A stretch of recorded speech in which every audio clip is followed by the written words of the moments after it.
नमस्कार दोस्तों, स्वागत है आपका मेरे YouTube चैनल देशभक्त पर।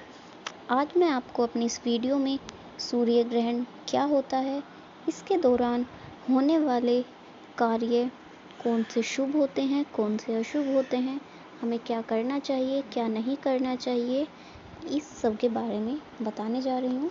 तो आइए वीडियो शुरू करते हैं। जैसा कि हम सभी जानते हैं कि 21 जून को पूरे विश्व में योग दिवस मनाया जा रहा है और इसी साल इसी दिन आज साल का पहला सूर्य ग्रहण भी लग रहा है। ज्योतिष शास्त्र में सूर्य ग्रहण को विशेष महत्व दिया गया है।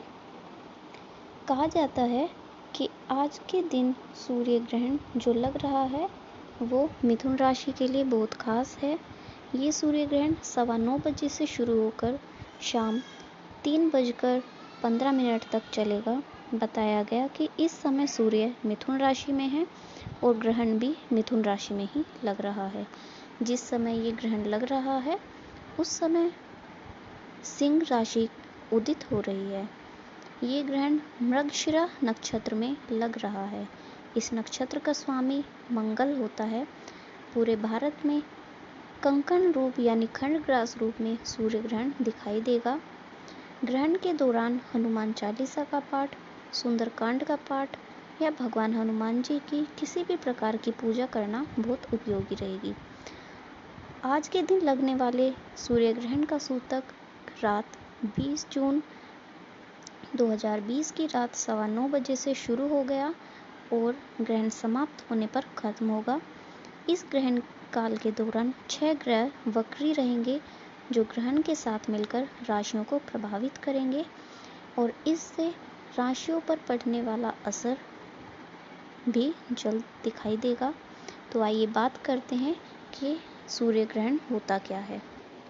सूर्य ग्रहण एक तरह का ग्रहण होता है जब चंद्रमा पृथ्वी और सूर्य के बीच से होकर गुजरता है तथा पृथ्वी से देखने पर सूर्य पूरा या फिर आंशिक रूप से चंद्रमा के द्वारा ढका हुआ दिखाई देता है। भौतिक विज्ञान की दृष्टि से देखा जाए तो जब सूर्य और पृथ्वी के बीच में चंद्रमा आ जाता है तो चंद्रमा के पीछे सूर्य का बिंब कुछ समय के लिए ढक जाता है। इसी घटना को हम सूर्य ग्रहण कहते हैं। पृथ्वी सूरज की परिक्रमा करती है और चांद पृथ्वी की। जब कभी चांद सूरज और पृथ्वी के बीच में आ जाता है तो वो सूरज की सारी रोशनी को रोक देता है जिससे धरती पर अंधेरा फैल जाता है। इसी घटना को सूर्य ग्रहण कहा जाता है। ये घटना हमेशा अमावस्या को ही होती है। सूर्य ग्रहण होने के लिए ये दो चीज़ें होनी आवश्यक हैं। एक तो अमावस्या होनी चाहिए, दूसरा चंद्रमा का अक्षांश शून्य के निकट होना चाहिए।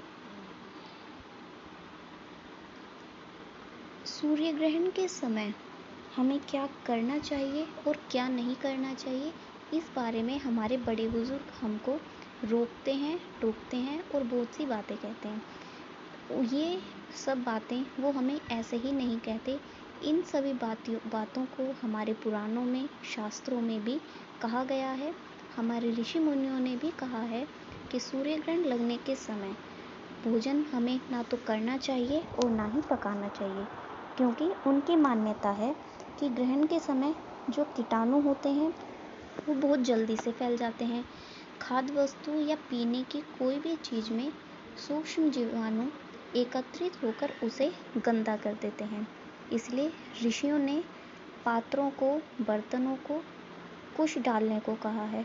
कुश एक तरह का पौधा या घास होती है जिससे सारे कीटाणु कुश में एकत्रित हो जाएं और उन्हें ग्रहण के बाद फेंका जा सके। बर्तन में अग्नि डालकर उन्हें पवित्र बनाया जाता है ताकि कीटाणु मर जाएं।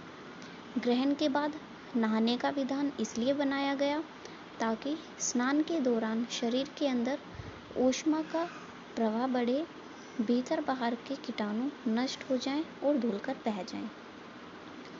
पुराणों की मान्यता के अनुसार भी राहु चंद्रमा को तथा केतु सूर्य को ग्रसता है। ये दोनों ही छाया की संतान हैं। चंद्रमा और सूर्य की छाया के साथ साथ चलते हैं। चंद्र ग्रहण के समय कफ की प्रधानता बढ़ती है। और मन की शांति छीन होती है, जबकि सूर्य ग्रहण के समय जठराग्नि, नेत्र तथा पित्त की शक्ति कमजोर पड़ती है। गर्भवती स्त्री को सूर्य ग्रहण नहीं देखने चाहिए, क्योंकि उसके दुष्प्रभाव से शिशु अंगहीन होकर विकलांग बन जाता है। तो आइए बात करते हैं सूर्य ग्रहण के दौरान हमें क्या करना चाहिए और क्या नहीं करना चाहिए। ऐसा हमारे शास्त्रों और पुराणों में भी कहा गया है। तो सबसे पहला, जैसा अभी बताया गया, गर्भवती स्त्री को सूर्य ग्रहण को नहीं देखने चाहिए, क्योंकि उसके दुष्प्रभाव शिशु पर पड़ते हैं, जिससे शिशु अंगहीन होकर विकलांग बन सकता है। गर्भपात की संभावना भी बढ़ जाती है। इसलिए गर्भवती स्त्री के उदर भाग पर तुलसी का लेप लगा दिया जाता है, कि जिससे कि राहु केतु उसका स्पर्श ना करें। ग्रहण के दौरान गर्भवती महिला को कुछ भी कैंची या चाकू से काटने को मना किया जाता है और किसी वस्त्र आदि को सिलने से रोका जाता है, क्योंकि ऐसी मान्यता है कि ऐसा करने से शिशु के अंग या तो कट जाते हैं या फिर जुड़ जाते हैं या सिल जाते हैं।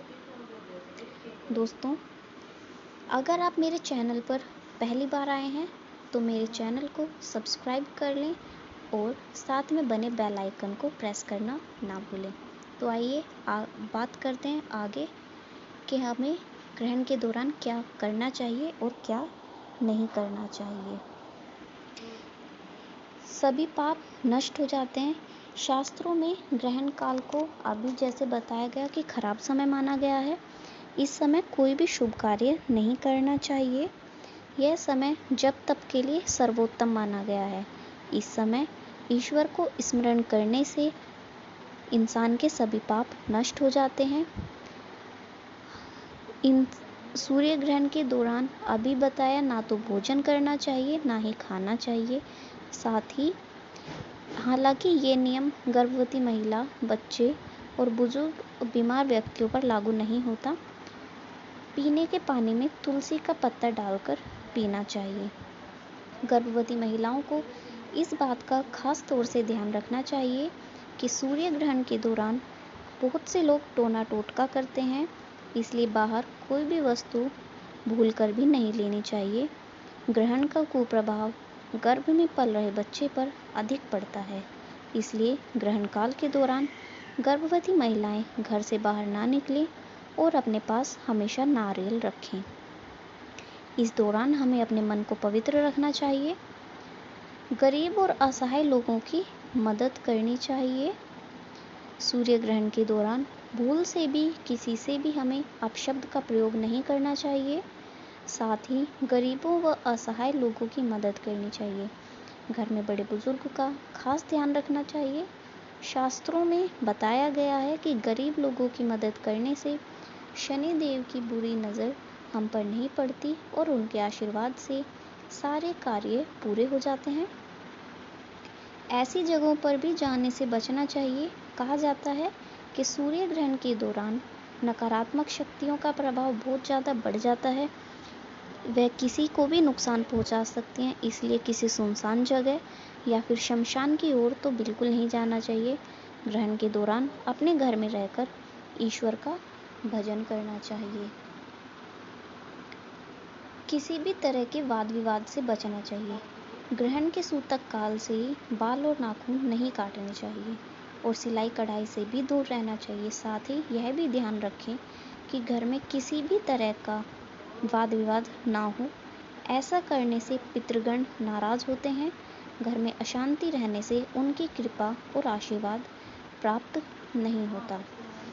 सबसे ज़रूरी बात, घर में मंदिर के गेट बंद कर देने चाहिए। ग्रहण के दौरान घर के मंदिर के पट बंद कर देना चाहिए। ईश्वर की किसी भी मूर्ति या तस्वीर को स्पर्श नहीं करना चाहिए। साथ ही तुलसी को भी स्पर्श नहीं करना चाहिए। ध्यान रखें कि सूर्य ग्रहण को कभी भी नंगी आंख से ना देखें। इस दौरान ना बुरे कार्य करने चाहिए, ना ही बुरे विचार मन में लाने चाहिए। इस समय किया गया अशुभ कार्य का प्रभाव कई गुना बढ़ जाता है। कहा जाता है कि ग्रहण लगने से पूर्व नदी या घर में उपलब्ध जल से स्नान करना चाहिए। भगवान की पूजा करनी चाहिए, यज्ञ या जप करना चाहिए। भजन कीर्तन करके ग्रहण के समय का सदुपयोग करें।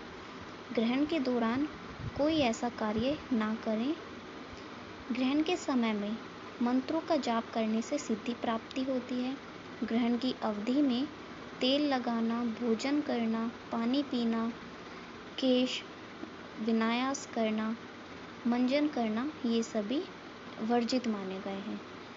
सूर्य ग्रहण के बाद डोम को दान देने का अधिक महात्म्य बताया गया है, क्योंकि डोम को राहु केतु का स्वरूप माना जाता है। दोस्तों, ये कार्य करना तो और भी ज़्यादा शुभ माना जाता है कि सूर्य ग्रहण के दौरान हमें ईश्वर की आराधना करनी चाहिए, धार्मिक पुस्तकें पढ़नी चाहिए और मंत्रों का उच्चारण करना चाहिए। ग्रहण खत्म हो जाने के बाद गंगा जल से घर को शुद्ध करें। ग्रहण के बाद ही ताज़ा भोजन पकाएं और फिर उसे ग्रहण करें। साथ ही पानी भी बदल देना चाहिए। इसके बाद दान करना चाहिए और ज़्यादा से ज़्यादा पेड़ लगाने चाहिए। दोस्तों, आशा करती हूँ कि आपको मेरी ये वीडियो पसंद आई होगी और हम मेरे साथ इसी तरह बने रहने के लिए मेरे चैनल को सब्सक्राइब करें, साथ में बने बेल आइकन को प्रेस करें और मेरी वीडियोस को ज़्यादा से ज़्यादा लाइक और शेयर करें।